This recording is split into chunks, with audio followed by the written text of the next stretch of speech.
Você já ouviu falar, pelos cientistas, que o universo tem milhões de anos? E quando nós, que seguimos o Evangelho, confiamos na palavra de Deus, lemos a Bíblia, nós não encontramos nenhuma menção desta data, né, ou deste tamanho de universo que estão mostrando para nós agora, tão pouco quanto tempo ele já existe.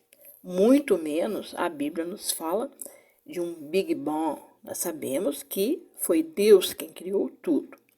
Então, este vídeo vai procurar esclarecer Gênesis, os primeiros versículos do capítulo 1, onde se encaixa perfeitamente o que a ciência não quer entender.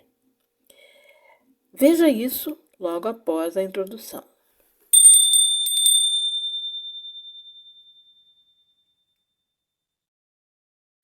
Em 25 de dezembro de 2021, foi lançado no espaço pela NASA um telescópio espacial chamado James Webb. E este telescópio ele está conseguindo fotografar o outro lado do universo, a parte em que os cientistas sempre achavam que era vazio, era um espaço vazio. Temos milhares de galáxias, mas quando as galáxias acabam, existe um espaço vazio. E o James Webb veio mostrar o contrário. Existem novas galáxias, novas galáxias. Então, o que acontece? Isso e mais alguns outros fatores que o James Webb está mostrando, está desenvolvendo, deixou em pânico a física, a astronomia. Porque um dos fatores que levou aos cientistas ficarem assim baratinados e terem que rever todos os métodos utilizados até hoje é o seguinte: eles partem de um princípio que o mundo foi criado por um Big Bang. Então, um Big Bang lançou a bola inicial, digamos assim, de uma maneira simples, no espaço, né, um grande boom, e ali voaram galáxias para todos os lados e planetas, e assim, automaticamente, a Terra caiu num local favorável, próximo do Sol, para que haja vida. No entanto, os cálculos para se chegar a essa conclusão estão sendo desfeitos pelo telescópio James Webb. Ouça as palavras de um estudioso de astronomia, um cientista, a maneira como a ciência está completamente desorientada depois que surgiu o telescópio James Webb. Desde que o telescópio James Webb começou a operar, uma questão intrigante surgiu. Será que não conseguimos entender uma verdade fundamental sobre o nosso universo? Por muito tempo, teorias como o Big Bang e outros fundamentos da física moldaram nossa compreensão do universo. Mas descobertas recentes estão desafiando essas teorias. Chegou o ponto de virada em que precisamos mudar completamente nossa visão do cosmos e de nossa própria existência? Ou os dados confusos são apenas erros observacionais? Juntos, embarcamos em uma jornada rumo ao início do cosmos e aos possivelmente maiores erros da ciência natural. Porque ele observou o seguinte, que no espaço longínquo de milhares de anos-luz que ele está conseguindo fotografar, o movimento que eles sempre disseram que é, a partir do momento em que descobriram o universo em expansão, o movimento era calculável, era contínuo e igual, digamos assim.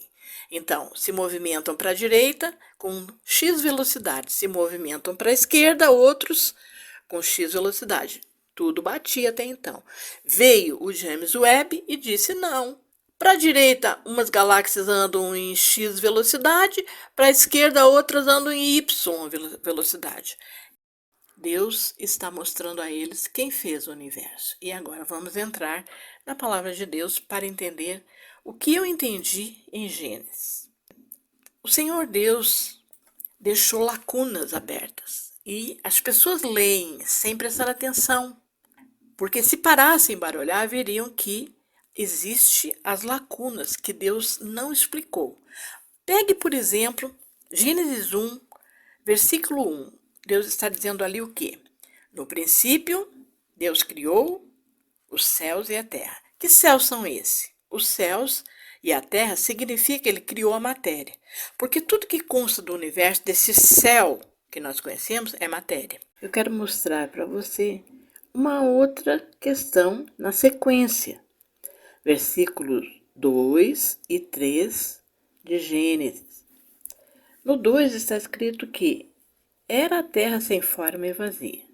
Trevas cobriam a face do abismo, e o Espírito de Deus se movia sobre a face das águas. Disse Deus: haja luz, e houve luz. Então, até aqui, você pode imaginar quantos anos levou para Deus terminar essa obra. O que nos coloca em dificuldade é que já no versículo 5, o Senhor vai dizer: esse foi o primeiro dia, né? Passaram-se tarde e manhã. Mas nós é que juntamos tudo no primeiro dia. Porque antes de ter luz, Deus não poderia fazer nada. E até ter luz, podem ter se passado milhões de anos.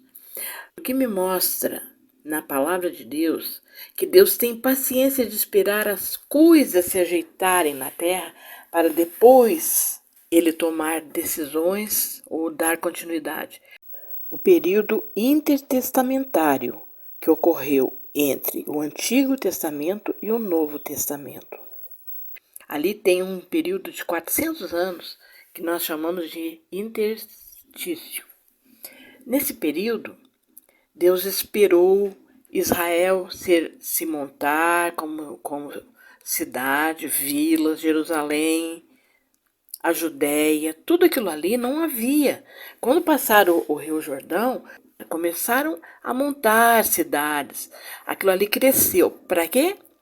Para que o Senhor viesse à terra em carne e osso. Ele esperou o desenrolar da história. Então isso me mostra que Deus sempre trabalha com paciência. Ele espera as coisas darem. Olha uma outra coisa interessante. Deus falou que iria nos preparar lugar. Nós já estamos em 2025 e o Senhor não voltou ainda para nos levar para esse lugar. Por quê? Porque Ele está preparando calmamente o lugar maravilhoso onde Ele vai nos instalar. Então, estas passagens bíblicas nos mostram que Deus trabalha com paciência, com lentidão até certo ponto, porque naquilo que depende de nós, Ele tem que esperar. Veja só, lá no interstício entre o Antigo Testamento e o Novo, dependia de quem? Dependia dos seres humanos. Criarem cidades, estabelecerem vilas para encaixar Jesus ali, no lugar certo, na hora certa.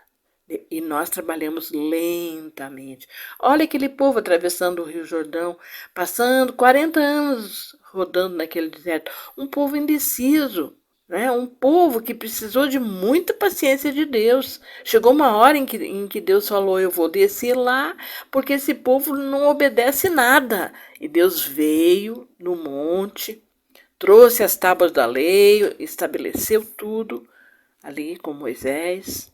Então, é necessário que o povo ande.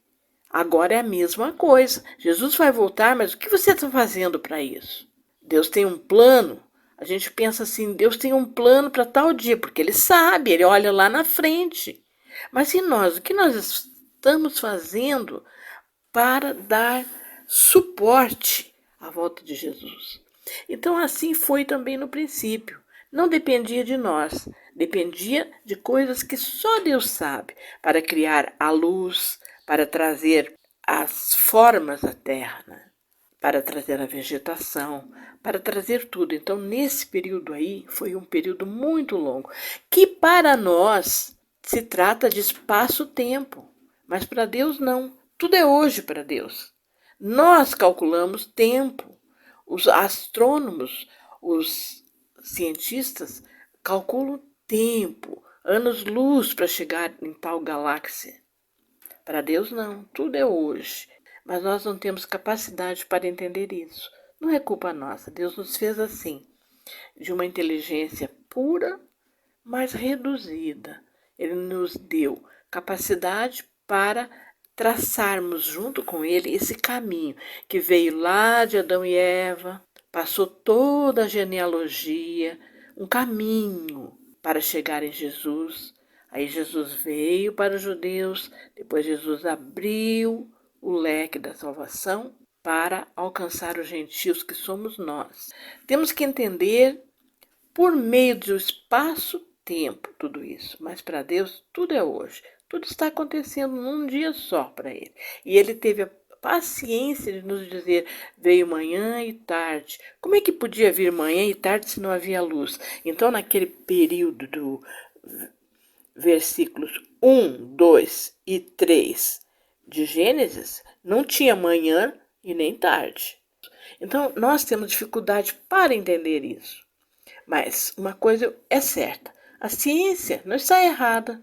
O único erro da ciência é não aceitar que foi Deus quem criou. E Deus está mostrando isso agora. Porque o movimento que estes telescópios gigantescos que estão pelo universo fotografando tudo, eles estão desmentindo tudo aquilo que foi construído pelos cientistas. E agora nós estamos vendo, e os próprios cientistas estão chegando à conclusão de que há algo muito mais grandioso do que uma simples casualidade criou o universo. E esse algo é o nosso Deus. Ele criou tudo para tempos futuros, que nos mostram, né, o poder de Deus, a grandeza de Deus, desse Deus que nós amamos com todo o nosso coração.